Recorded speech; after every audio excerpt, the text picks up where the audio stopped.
قرآن پاک میں سورت کہف ہے. آپ نے اور میں نے اپنا یہ معمول بنانا ہے کہ جب بھی جمعہ آئے اس کی تلاوت کرنی ہے.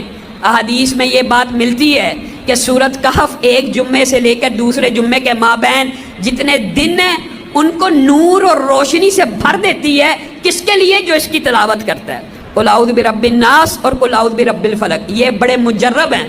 پھر وہی بات، جو بندہ جادو میں ہے، جنات میں ہے، کسی بھی قسم کے ان وسوسوں، وہم و شیطانی کسی بھی قسم کے وسوسے کے اندر پھنس جاتا ہے، یا اس کے بعد لوگوں نے یہ بھی بات اس بارے میں تجربہ بتلایا ہے کہ جن لوگوں کو شیطانی خیالات زیادہ آتے ہوں، یعنی جو راہ ہدایت سے خود محسوس کرتے ہوں کہ ہم اللہ سے توبہ کرتے ہیں پھر ہمارے اندر گناہ کی خواہش پیدا ہو جاتی ہے، وہ کیا کیا کریں؟ وہ یہ دونوں کل کثرت سے پڑھا کریں.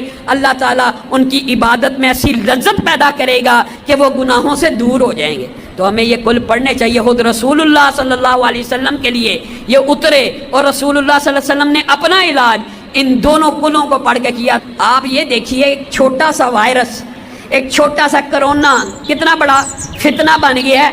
WHO کے پوری دنیا غلام بن گئی ہے. دجال اتنا بڑا فتنہ ہوگا، وہ تو شعبدہ بازی کرتے ہوئے کہے گا اگر میں یہ تمہارے آباء و اجداد قبروں سے نکال دوں، زندہ کر دوں، مان لو گے مجھے رب؟